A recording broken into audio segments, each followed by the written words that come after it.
राज्यासह कोल्हापुरात गेल्या काही दिवसांपासून तापमान वाढीचा सर्वांनाच फटका बसतोय। आजवर कधीही न अनुभवलेले वाढलेले तापमान राज्यात पाहायला मिळाले। कोल्हापुरातही काही वेगळी परिस्थिती नव्हती। सकाळपासूनच उन्हाचे चटके बसत असत ते सायंकाळी सूर्यास्त होईपर्यंत। त्यामुळे नागरिकही चांगलेच हैराण झालेले। वाढलेल्या तापमानाचा फटका शेतीलाही बसलाय, फळबागांना बसला। त्यामुळे यंदाचा उन्हाळा सगळ्यांच्याच लक्षात राहणारा ठरलाय। गेल्या काही दिवसांपासून उन्हामुळे हैराण झालेल्या नागरिकांना गुरुवारी मात्र दिलासा मिळालाय।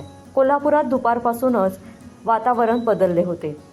हळूहळू पावसाचे ढग जमू लागले आणि वारा वाहू लागला। त्यामुळे वातावरणात कमालीचा गारवा निर्माण झालेला। कोल्हापूर शहरात दुपारनंतर वातावरण बदलल्याने नागरिकांना दिलासा मिळाला। तर कोल्हापुरातील राधानगरी, गडिंग्लज, आजरा, चंदगड, शाहूवाडी या तालुक्यांमध्ये वळीव पावसाची हजेरी लागली। सोसाट्याच्या वाऱ्यासह या तालुक्यांना पावसाने अक्षरशः झोडपून काढलं। काही तालुक्यांमध्ये तर तासभर पाऊस पडला, मात्र रस्त्यांना नद्यांचं स्वरूप आलेलं। अचानक झालेल्या पावसाने बाजारपेठांमध्ये दुकानदार, फेरीवाले आणि ग्राहकांची धावपळ उडाली। तर काही ठिकाणी सोसाट्याच्या वाऱ्यासह झालेल्या मुसळधार पावसानं नुकसान झालंय। चंदगडमध्ये एका चारचाकीवर झाड कोसळलं, तर राधानगरीत वाऱ्यांमुळे घरांचं छप्पर उडाल्यानं नुकसान झालंय।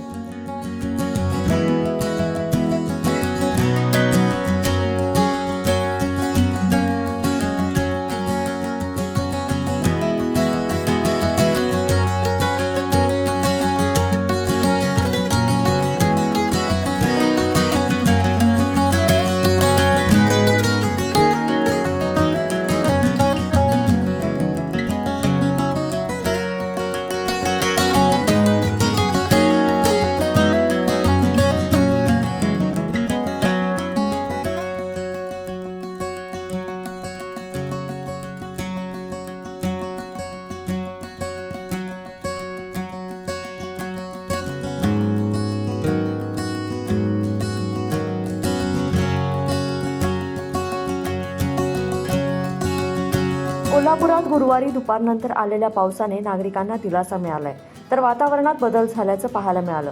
तसेच वळीव पावसाची हजेरी लागल्याने बळीराजा मात्र चांगलाच सुकावलाय। खरीप हंगामातील शेतीच्या कामांना आता ग्रामीण भागात वेग येणार आहे। वळीव पावसाच्या हजेरीनंतर आता बळीराजाला मान्सूनची आतुरता लागली आहे। लोकमत.com साठी कोल्हापूरहून मी दुर्वा दळवी। अशाच महत्त्वाच्या घडामोडी जाणून घेण्यासाठी आमचं लोकमत कोल्हापूर हे यूट्यूब चॅनल सबस्क्राईब करा आणि फेसबुक पेज फॉलो करा।